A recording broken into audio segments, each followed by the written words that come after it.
It is February 15 and I am doing the Grapevine Canyon Trail, and it's windy today. Grapevine Canyon, located within Spirit Mountain, is one of the earliest and largest petroglyph sites in southern Nevada. This remote canyon is sacred to the Yuman and Numic-speaking tribes indigenous to this area. The Yuman-speaking tribes include the Mojave, Hualapai, Yavapai, Havasupai, Kikan, Pai, and Maricopa. The Numic-speaking tribes include the Chimehuavai and Southern Paiute. The springs and plants in this canyon attract people and many animals, including desert bighorn sheep, which are integral parts of this unique cultural landscape. The native rocks are darkened by desert varnish and covered with hundreds of petroglyphs chipped or scratched into the rock's surface. You sure gotta wonder what they were talking about.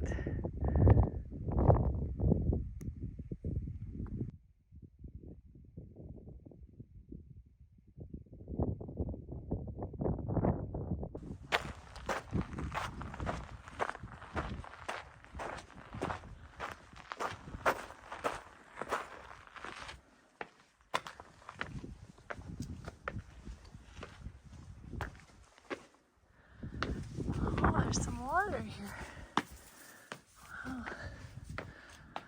Wow. Okay. This is crazy. You can see why it's called the Grapevine Trail.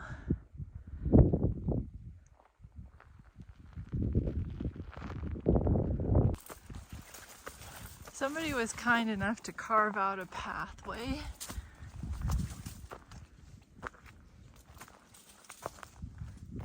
Hopefully it's too cold for critters, as in snakes. Oh, brother. Yesterday, to treat myself on Valentine's Day, I went to a lovely Thai restaurant. Thai has got to be one of my favorite foods. But when I got back to camp, oh my, there was such fierce wind, and it was so strong that it even knocked off the cooler and my dishes container off the table. Just brutal. So this morning I spent it cleaning up. Thankfully it was calm this morning at camp and I washed everything out. That was a pain. I love this high desert, but it really has a wind issue. Like today's pretty windy as well. Oh dear. But it's spectacular here.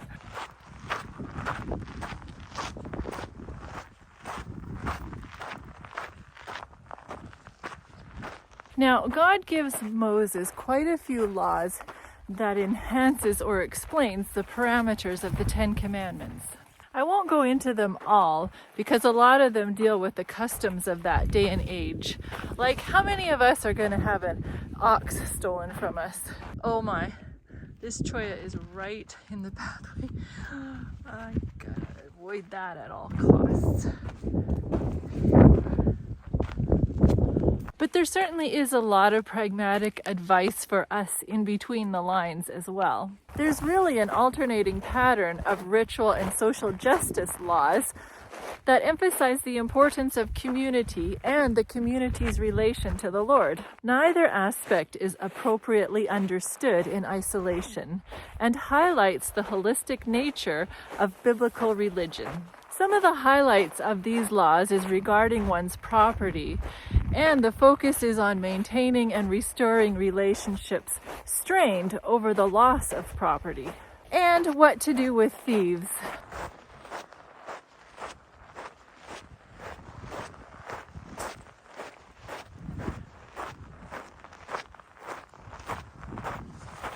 Did you know that seduction is a kind of a theft of a girl's reputation and therefore is included among the governing laws of theft?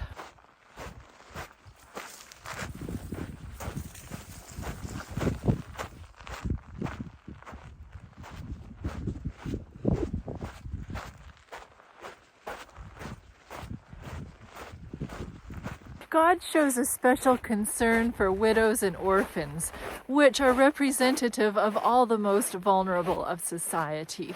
Oppression of the weak was the trademark of Egypt in Scripture. Okay, this is really cool in here.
this is the end. However, one verse says, "You shall not show partiality to a poor man in his dispute." And another verse says, "You shall not pervert the judgment of your poor in his dispute." So although the law is there to protect the poor, it is not to be misused to institute reverse favoritism of the poor over the rich. This is so neat back in here.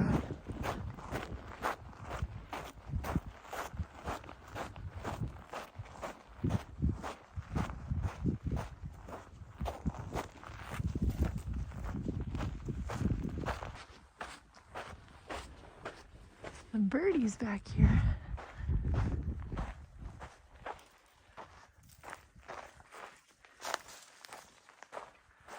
Oh, and you've got some water if you need it. Okay, well, I guess I made it to the end.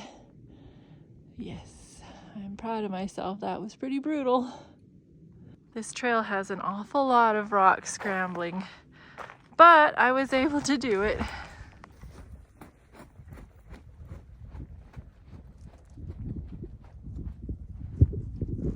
There was also a law of Sabbaths, not only for the weekly rest cycle, but also every 7th year you were to let your land lie fallow, and the poor were to come and eat off of it. And what they couldn't eat, then the beasts of the field were to eat. I wonder what would happen if we observed these laws presently. There are some laws regarding agriculture and the feasts and worshiping the true God associated with them. In the Promised Land, life would revolve around the agricultural calendar. In Canaan, the planting and harvesting process was through the worship of idols, supposedly to ensure fertility. These Mosaic laws guard against idolatry by linking God to everyday life and identifying Him as the source of all blessings.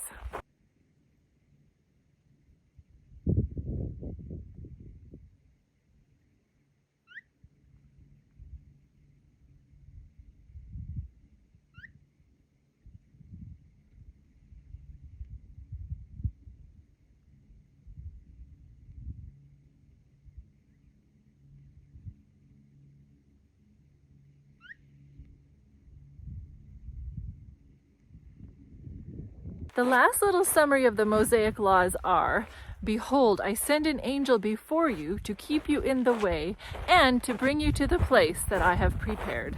Beware of him and obey his voice. Do not provoke him, for he will not pardon your transgressions. For my name is in him. But if you indeed obey his voice and do all that I speak, I will be an enemy to your enemies and an adversary to your adversary." We know from past talks that this angel is none other than Jesus.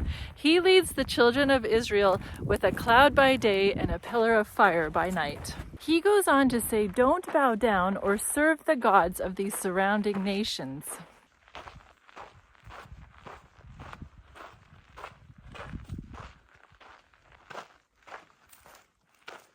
When you serve the Lord your God, he will bless your bread and water, and it says he will take the sickness away from the midst of you. He will also drive out the enemies. These are great laws for us to keep and wonderful promises of God to claim. They weren't just for the Jews, but for the stranger that was within their gates.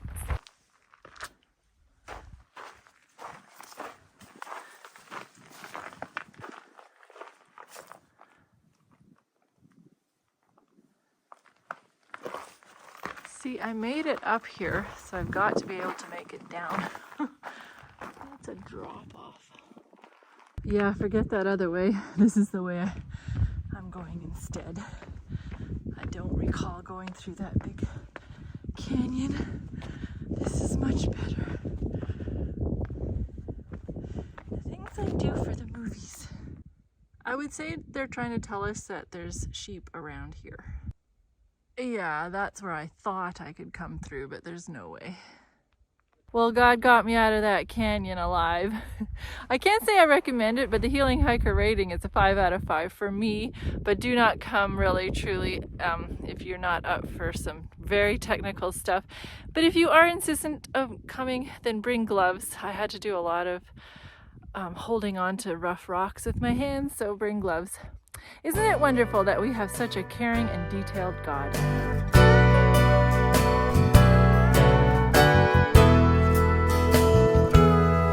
You can feel the wind blow, but there's no one who knows where it's going. Sometimes it's a breeze gently stirring the trees as it's blowing. That's just how it is when the spirit within starts to flowing. Like the wind, it's a warm, gentle touch from the hand of the Lord, the hand of the Lord has the strength to move mountains, forge rivers and valleys, and make oceans run dry. But that very same hand holds a sparrow that's fallen. What a blessing to know that wherever I go, this hand's holding mine.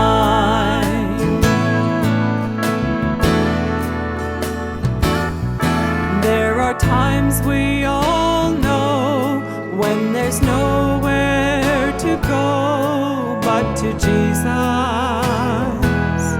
Though the tempest may blow, He has promised He won't ever leave us. At the end of the road, He will carry the load for the weakest, saying, listen to me, stand still and see the